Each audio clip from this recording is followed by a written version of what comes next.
శ్రీపాదవల్లభ దిగంబర దిగంబర దత్త దిగంబర శ్రీపాదవల్లభ దిగంబర దిగంబర దత్త దిగంబర అవధూత చింతన దిగంబర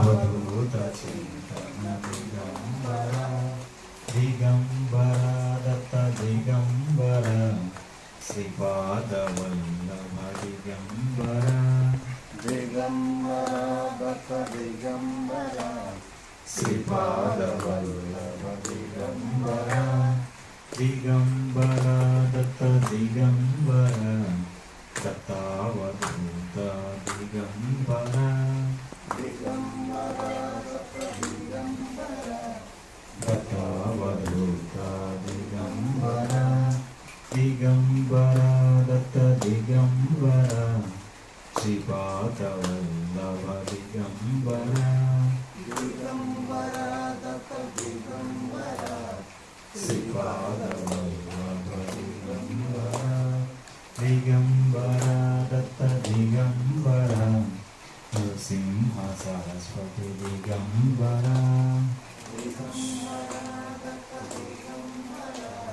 నృసింహ సరస్వతి దిగంబర దిగంబర దత్త దిగంబర శ్రీపాదవల్లభ దిగంబర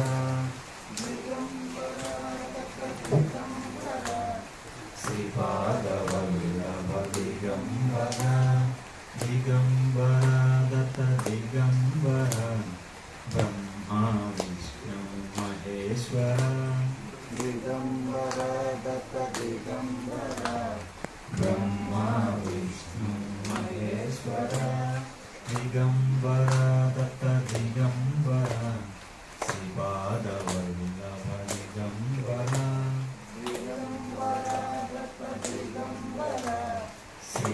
శ్రీపాదవల్లభ దిగంబర శ్రీపాదవల్లభ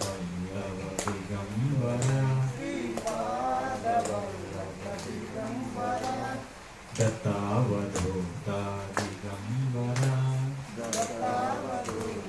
దిగంబర నృసింహ సరస్వతి యతీవర నృసింహ సరస్వతి యతీవర బ్రహ్మా విష్ణు మహేశ్వర బ్రహ్మా విష్ణు మహేశ్వర శ్రీ శ్రీ శ్రీ అవధూత చింతామణి గురుదేవ దత్త భగవానికి జై.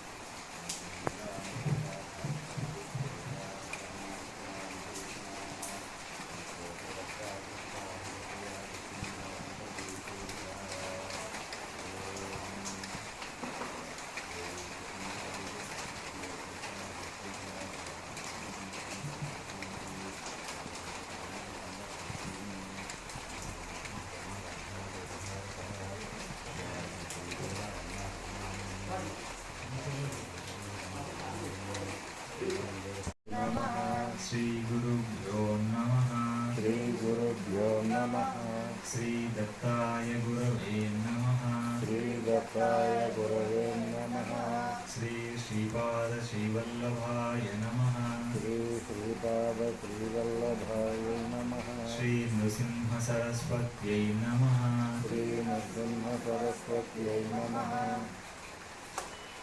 నామధారకుడు అడుగుతున్నాడు ఏమని? అశ్వత్థ వృక్షం వంటి పవిత్రమైన వృక్షాలు ఎన్నో ఉండగా శ్రీగురుడు ప్రత్యేకించి ఉదంబర వృక్షం అంటే మేడి చెట్టు మూలంలోనే నివసించడానికి కారణం ఏమిటి అని నామధారకుడు అడుగుతున్నాడు. దానికి సంబంధించి నా ఒక కథ ఇలా ఉంది. ఏంటంటే నరసింహస్వామి ప్రహ్లాదుని అనుగ్రహించడానికి హిరణ్యకశిపుని సంహరించడానికి విష్ణు భగవానుడు నరసింహస్వామి అవతారంలో వచ్చినప్పుడు ఆ రాక్షసుని చీల్చేస్తాడు. చీల్చి కడుపులోని పేగులన్నీ తీసేసి చేస్తాడు.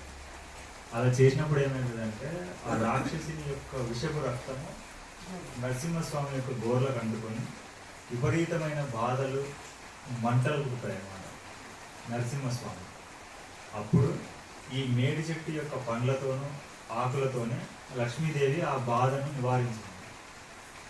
అందుకు ఆ వృక్షాన్ని ఆ స్వామి సంతోషించి ఆ వృక్షాన్ని సేవించిన వారికి సకల బాధలు విషబాధలు తొలుగ్గా కానీ నిన్ను పూజించిన వారి పాపాలు నశించి అభిష్టాలు నెరవేరుతాయని, నీ నీడిన చేసిన జప ధ్యానాలకు అపారమైన ఫలితం ఉంటుందని, మేమిద్దరము నీ ఎదురు నివసిస్తామని ఆ మేడి చెట్టు అనేది ఆ లక్ష్మీ నరసింహస్వామి వరం ఇవ్వడం జరిగింది. అందుకని అశ్వత్థ వృక్షము, బిల్వ వృక్షం లాంటి ఎన్నో వృక్షాలు ఉన్నా సరే శ్రీగురుడు దత్తాత్రేయ స్వామి ఔదుంబర వృక్షం మూలంలోనే ఉండడానికి గల కారణం ఇదే అని చెప్తారు. అక్కడ శ్రీగురుడు నివసిస్తున్న రోజులలో అమరేశ్వరుని సన్నిధిలో 40 మంది యోగినులు మధ్యాహ్న సమయంలో ఆ ఉదుంబర కింద ఉన్న శ్రీగురుని దర్శించి తన ఆశ్రమానికి తీసుకెళ్లి యథావిధిగా పూజించి ఆయనకు భిక్ష ఇవ్వసాగాడు.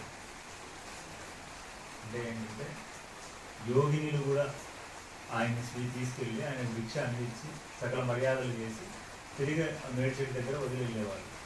ఊర్లో వాళ్ళకి కొద్ది రోజులకి అనుమానం వచ్చింది. ఏంటి, ఒక సన్యాసి ఊర్లో ఉన్నాడంటే ఆయన మధ్యాహ్నం కూడా భిక్షకు వస్తారు, ఈయన ఊర్లోని ఎవరి ఇంటికి భిక్షకు రావట్లేదు,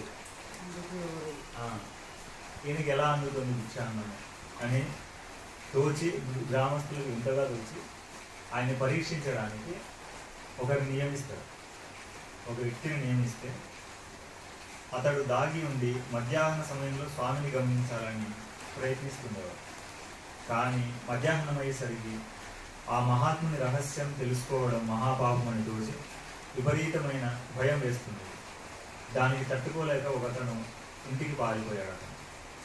అక్కడికి దగ్గరలోనే గంగానుజుడు, ఒక రైతుకు పొలం ఉంది గంగానుజుడు అని, అతడు పొలానికి కాల్చుకుంటూ అంటే ఆవులు అక్కడ ఏమైనా పడుకోకుండా కావలి కాస్తున్నప్పుడు అతనికి ఒక అద్భుతమైన సంఘటన కంటపడింది.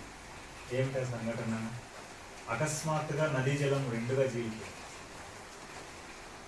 మనం శ్రీకృష్ణుడు వాసుదేవుడు శ్రీకృష్ణుడు ఎత్తిపోయినప్పుడు నది ఎట్లా దారిస్తుందో అట్లా నది అనేది అడ్డంగా చీలిపోయి రెండు పాయలుగా అందులోంచి ఎవరో వస్తున్నట్లు తోచి గమనించగా యోగినులు, ఆ నది మధ్యలోంచి యోగినులు వచ్చి శ్రీగురుని వద్దకు వెళ్ళి ఆయన్ని పూజించి ఆయన సన్నిధిలో కొద్దిసేపు ధ్యానం చేసుకొని తర్వాత స్వామిని తీసుకొని వచ్చిన దారినే నదికి వెళ్ళిపోయారు. మర్నాడు కూడా అదే సమయానికి అలానే జరగడం చూసి ఆశ్చర్యపోయి కొంత దూరం వాళ్ళని అనుసరించారు. శ్రీగురుని తీసుకొని నదిలోకి వెళ్ళిపోతారు. వెళ్ళిపోయి ఆయనకు ఆతిథ్యం ఇచ్చి మళ్ళీ తీసుకొచ్చి అక్కడ దింపేసి వెళ్తారు. రోజు జరుగుతుంది.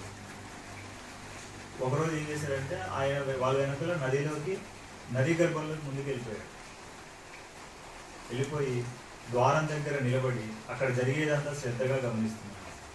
యోగినులు స్వామిని సింహాసనం పైన కూర్చోబెట్టి పూజ చేసి నీరాజనం ఇచ్చి యోగినులు ఆతిథ్యం ఇస్తున్నారు. శ్రీ నృసింహ సరస్వతి మహాస్వామి, నీవు కోరుకున్నవన్నీ లభిస్తావు, కానీ నీవు ఇప్పుడు చూసినది మాత్రం నేను ఈ ప్రాంతంలో ఉన్నంత వరకు నీవు ఎప్పుడు ఎవరికి చెప్పకూడదు అని నృసింహ సరస్వతి మాట తీసుకున్నావు. చెబితే తక్షణమే నీవు మరణిస్తావు. శాపం కూడా.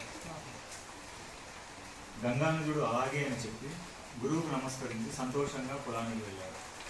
అప్పుడే అతనికి అక్కడ ఒక నిధి దొరికింది. నాటి నుండి అతడు ప్రతిరోజు భార్య సమేతంగా వచ్చి శ్రీగురుని సేవిస్తుండేవాడు. ఒక మాఘ పూర్ణిమ రోజు గంగానుజుడు యథాప్రకారం శ్రీగురుని దర్శించి మాఘమాసంలో గంగానుజుని కళ్ళు మూసుకొని ఆయన పాదాలు పట్టుకోమని చెప్పాడు. కళ్ళు మూసుకోగానే క్షణకాలంలో శ్రీగురుడు అతనికి ప్రయాగ దర్శనం చేయించి, మధ్యాహ్నం కాశీలో విశ్వనాథుని దర్శనం చేయించి, సాయంత్రం అయ్యేసరికి గయ దర్శనం కూడా చేయించి తిరిగి సూర్యాస్తమయానికి తిరిగి సంగమానికి తీసుకొని వచ్చాడు.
श्री श्री श्री सच्चिदानंद समर्थ सद्गुरु साईनाथ महाराज की श्री श्री श्री अवधूत चिंतामणि गुरुदेव दत्त भगवान की श्री श्री श्री दुर्गा भवानी माता की श्री श्री श्री श्री माता श्री महाराज की जय गुरुदत्त। जय गुरुदत्त।